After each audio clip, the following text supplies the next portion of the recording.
What's good, y'all? It's your boy Marvelous, and we back with another video. Today I'm sitting at my computer and we're getting ready to go through some film. Quincy Wilson. If you haven't heard the name, you better hear it now. Quincy Wilson, he's something else. 10th grader, running 45s, indoor and outdoor. Man, I'm telling you, he's going crazy right now. I'm saying on the track though. He's going in right now.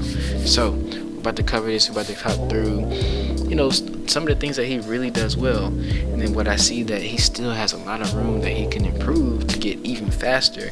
He says he wants to go to Olympic trials this year, so maybe he can do it. Maybe he can make the team. We're gonna see. So, like I said, I'm getting ready to do a lot more track videos. We're trying to prepare for the Olympics, prepare for World Championships next year. So we're gonna be kind of locked in to Diamond League and all these pro events, but we also got to get locked in, tapped in to some of the young cats, and that's what we're about to get into right now. So, like I said, if you don't know me, my name is Fred Dorsey. I ran for the University of Kentucky. I was a sprinter and a jumper, long jump, 100, 200, PRs, 200, 20.9. 100, 10.2, long jump, 25.2. So I made multiple nationals, was able to compete against a lot of amazing people, and now what I do is coach. I work full time. I just do what I do. Got a family and all that, so we just here enjoying making videos. So let's hop into this video right now. Quincy Wilson, let's watch him and let's see what he got. I think Quincy is in 6 right here. One thing that I noticed about him so far is that he just doesn't break stride. He doesn't really break stride at all. Like, you would think guys get out and then they chill in the backstretch and then they kind of start trying to speed up. But he focuses on just keeping his rhythm, and it's funny because I talk to my athletes about that the same way. My wife and I coach, and that's kind of what we coach is rhythm. And you can just see naturally his rhythm is just nice. He never breaks stride. He keeps his hips forward. He's focused down the track. His hips are moving down the track with every step, no wasted motion. And for him to run this time at this age, man, come on. That's cold. That's cold. Just look at that. 45.19. So he's on the verge of running 44. If you put him in a race with college athletes, he's probably going to run 44. So let's take a look back at some of the things he does really, really well. And then let's break down maybe some things that he could do to even run even faster. So we're going to start this back over. We're going to go to 0.75 speed and just see if that playback gives us a little bit more, like a slower playback. So we're watching him. He's right here in this lane, lane 6. And as he's getting out, the first thing that I notice is he gets out, as in his first 10, 15 steps are hard. We're talking 90-95%. Getting out, trying to establish a stride length. And a lot of athletes kind of get that messed up because they don't realize that they have to establish your stride length in the beginning of the race. It don't matter what race you're in, 100. It don't matter if it's the long jump, triple jump. It don't matter if it's the 200 to 400. That maybe the distance races are the ones where it doesn't really matter as much, but we're talking sprints, pretty much 800 and down.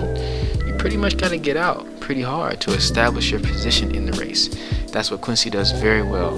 You can already see the position that he's in is attacking down the track. His hips are already forward, and we'll compare him to some of the other athletes who are still running extremely fast. If you're running 46 in high school, you're getting a full scholarship somewhere. It may not be huge SEC, may not be full scholarship if you're a boy, huge SEC, because that's only 12 scholarships pretty much. But if you're running 46 lows to 45s, you're going to get a full scholarship somewhere.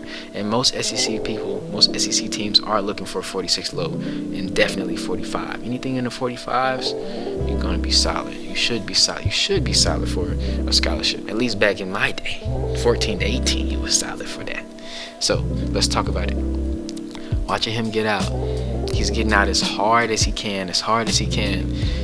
We talk about, is it important to break the stagger? It's not necessarily that important to break the stagger. It depends on if that person is running as hard as you are. If the person in front of you is running just as fast or faster than you are, then you just staying with them is probably fine for the first 200 to 300 if they're running the same speed. Now, if you know that they're running slower than you and you already broke the stagger, like you can see he broke the stagger on this guy. I don't know if he's injured or what, but he's starting to break the stagger on this guy.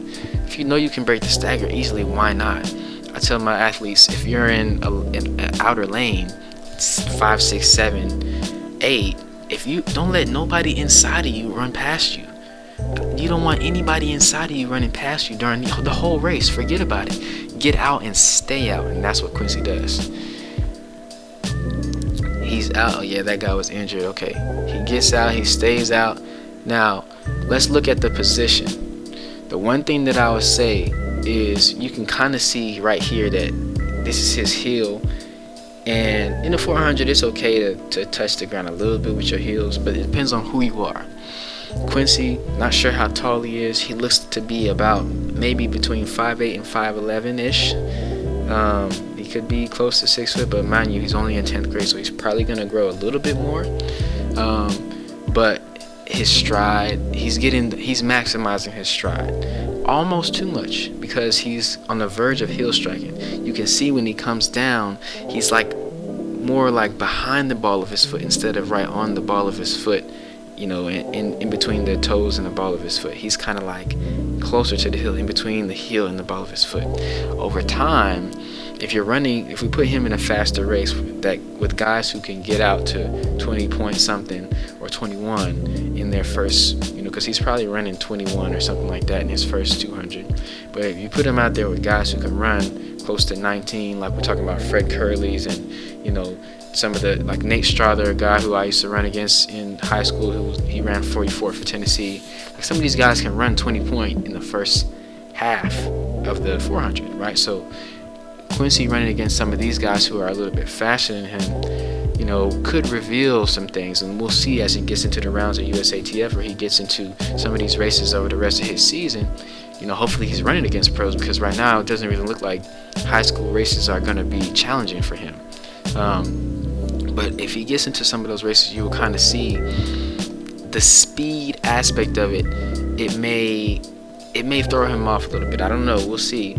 But if he's on the verge of heel striking, it's not necessarily what you want to be able to run faster. What I will say is that even though he is on the verge of heel striking, he's still making sure that it's mostly on his toes, mostly on the ball of his foot. And the biggest thing for him is he keeps his rhythm. He does not break stride. He does not, you know, he doesn't speed up, slow down, speed up. He gets out 90%, 95%, and he's staying that 90 to 95% the whole race. You know, maybe towards the finish line he's going down to about 85, whatever he's got left. But, you know, he's doing that 90 to 95% consistently, as opposed to 90%, then 80 on the backstretch, then 100% on the curve, and then give it all you got coming home. You know, doing that switching up stuff, sometimes when you don't have enough speed, it really doesn't help you. But you see, running a consistent race from start to finish, most times it's going to get you a faster time, as opposed to thinking that you got to break the race up in 4 different quadrants. Run the whole race at a specific pace, a specific rhythm, and keep that rhythm. Fight to keep that rhythm. You should hear it as you're running. If you hear the rhythm slowing down, you got to fight with your hands to keep the rhythm, and that's what Quincy does extremely well. So a lot of people talk about back kick. Can you have it? Can you not? I don't know how tall he is. It doesn't seem like having a lot of back kick is bothering him. In the 400 and up, you're not really worried about the back kick as much as you're worried about the legs coming through in the middle, and then you still attacking the ground. A lot of times with back kick, you don't have a lot of, if we can get him on here, let's see. Okay, so with the back kick, the reason why people don't like it or say that it's not good is because you don't have as much ability to, you know, get your knees up. You can see that when his leg comes through, you know, all you've got is this little bit of knee drive, but at the end of a 400 race, that's all you're going to have anyways. The thing about it is still being able to attack the ground efficiently, no matter how much knee drive that you're getting, and bringing your feet in between, you know, through the middle as fast as you can, as fast as possible. And that starts with the hands. You can see that Quincy is very aggressive with his hands the entire race. Like I said, he doesn't break stride, he doesn't break form. So the fact that he has a little bit of back kick, you really don't care about, because he's keeping his rhythm the entire race. And you can see that at the end of a 400, you know, people are running for their life trying to finish the race. So really at the end it's about grit, but if you can keep your form, if you can keep your technique, then you will become an even better 400 runner.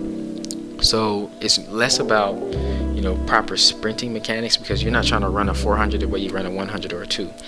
It's more about hips down the track, keeping your rhythm, which Quincy does extremely well, right? So, and you can kind of see these guys behind him, even though they're not running the times he's running. They're in high school too, and they're running pretty well. I think 46 something for this guy, and then 47 something for this guy.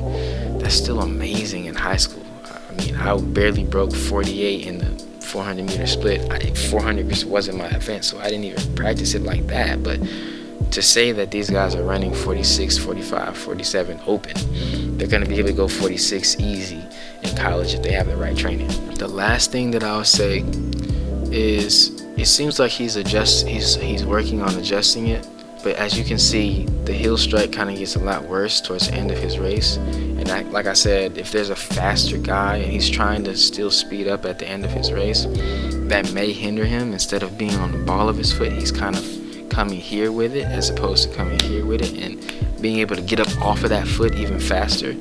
But even still, it doesn't seem like it bothers him very much to be able to run 45 heel striking for maybe like a third of the race. It's not bad. His arm swing is a little out there, but I think it fits him because it helps him stay relaxed. So I'm not worried about that either. I mean, he's running 45-19. How much can you really worry about? You don't want to change too much with a kid like this because they've already got momentum. You come in here with all this technical speak and all this stuff, and then you got them thinking instead of just racing. Just give them a little bit of, things to work on. Just tilt your head down a little bit during the rest of the race, because he's kind of looking to the sky instead of focusing here, which can keep him going down the track faster. But I mean, other than that, the only things that I could really say that I would want him to focus on is not heel striking as much, because then he will spend less time on the ground. And this time that you see here, 45-19, it'll be 44-19 by the end of the season if you really can do that, right?